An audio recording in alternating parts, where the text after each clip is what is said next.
ইন্নাদ্দীনা ইনদাল্লাহিল ইসলাম। পৃথিবীতে 4000 ধর্ম রয়েছে। কয় হাজার? 4300 ধর্ম।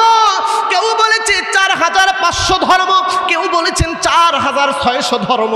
ওরে মুসলমান যুবক, কেমন নবীর উম্মত আল্লাহ তোমারে বানাইলো, আমাকে তোমাকে দয়া করে মায়া করে আল্লাহ রাব্বুল আলামিন শ্রেষ্ঠত্ব ধর্ম পবিত্র ইসলামের অনুসারী বানাইয়া আল্লাহ রাব্বুল আলামিন মানবতার কল্যাণে আল্লাহর পক্ষ থেকে ইসলামকে মনোনীত করে দিয়েছে। সূরা কন্যা সুবহানাল্লাহ। ধর্মটার নাম কি? ইন্নাদ্দীনা ইনদাল্লাহিল ইসলাম। ইন্নাদ্দীনা ইনদাল্লাহিল ইসলাম।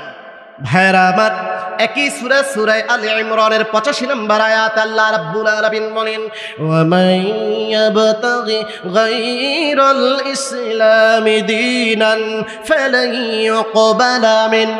আমার কোন বান্দা, আমার নবীর কোন উম্মত ইসলাম ধর্ম ছাড়া যদি অন্য কোন ধর্মের কালচার রীতির আওয়াজ অনুসরণ করে কিয়ামতের ময়দানে ওই ধর্মের অনুসরণ অনুকরণ আমল আমার রব আল্লাহ রাব্বুল আলামিনের কাছে কবুল হবে না। ঠিক কি না?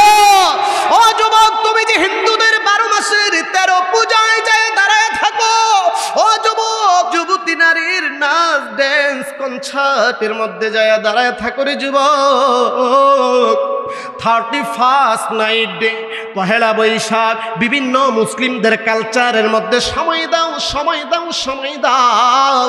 মনে রেখো আল্লাহ রাব্বুল আলামিনের দরবারে মুসলমান হওয়ার পরেও অপরাধের আসামি হয়ে থাকবা। ঠিক কি না?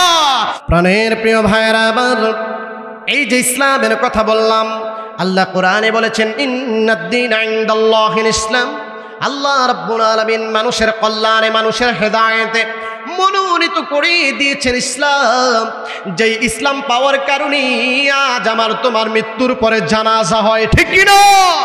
আজকে তাকায় দেখো হিন্দুস্তান, আজকে তাকায় দেখো চিতায় কত হিন্দু যুবক ভাইরা, গর্ভধারিণী মা, জনমদাতা পিতাকে যারা সারা জীবনের আরাম আয়েশ ত্যাগগুলো স্বীকার করে সন্তানকে মানুষ বানাইল, ভিজা জায়গার মধ্যে শুইয়া যেই মা সন্তানকে শুকনা জায়গার মধ্যে শোয়াইল, দুঃখ পরিতাপের বিষয় আজ তারা ইসলামের মধ্যে নাই, বিভিন্ন ধর্ম অনুসরণ করে বিদায় আপন সন্তান তার নিজ হাতের মধ্যে আগুন লইয়া মায়ের চিতার মধ্যে লাগায়া দেয়।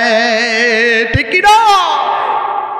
আমি অনেক যুবক ভাইদেরকে দেখেছি হিন্দু ধর্মের মধ্যে মা যদি মারা যায়, বাবা যদি মারা যায়, ভাই যদি মারা যায়, বোন যদি মারা যায়, আমরা মুসলমান, আমাদের ধর্ম হলো ইসলাম।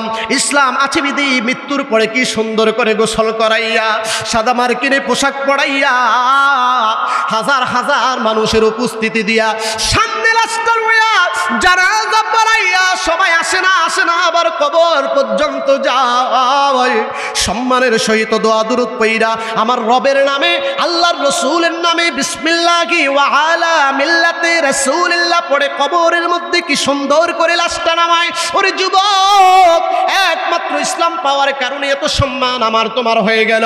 কিন্তু আমি অনেক যুবক হিন্দু ভাইদেরকে দেখেছি মায়ের চিতার মধ্যে আগুন দেয়, বাবার চিতার মধ্যে আগুন দেয়, ভাইয়ের চিতার মধ্যে আগুন দেয়, আত্মীয় স্বজনের চিতার মধ্যে আগুন দেয়। ও যুবক, কেন বুঝো না, বুঝো না, বুঝো না? যেই মা তোমাকে গর্ভে ধারণ করলো, যেই বাবা হাজারো কষ্ট যন্ত্রণা ত্যাগ স্বীকার করে তোমাকে লালন পালন করলো, আদর করলো, শ্রদ্ধা দিল, সম্মান দিল, সোহাগ দিল, ভালোবাসা দিল, তুমি হিন্দু ধর্মের হওয়ার পরেও কেমনে তুমি আপন মা বাবার চিতার মধ্যে আগুন জ্বালায়া দাও? ঠিক কি না? নাউজুবিল্লাহ বলবেন না? মাটি দেওয়ার বিধানটা আগে ছিল। শোনেন, মাটি দেওয়ার বিধান আগে ছিল। হিন্দুদের ব্রাহ্মণ ঠাকুর যদি মারা যায় তাদেরকে পোড়ায় না, তাদেরকে মাটি দেয়। কিন্তু সাধারণ মানুষগুলো যখন মারা যায় তখন তাদেরকে কি করে? পোড়ায়া দেয়। হিন্দুদের মূল যেই কিতাবটা আছে, সনাতন ধর্ম অবলম্বী বলেন আর বিভিন্ন ধর্ম অবলম্বী বলেন, তাদের মূল কিতাবে মাটি দেওয়ার কথাই বলা হয়েছে। কিন্তু কিতাব বিকৃত করে দেখলো মুসলমানরা মাটি দেয়, আমরা কি তাদের সাথে মিলবো নাকি? তখন তারা তাদের কিতাবকে বিকৃত করে জাল করে জ্বালিয়ে দেওয়ার এক নিশানা তৈরি করলো। জোরে কর নাউজুবিল্লাহ।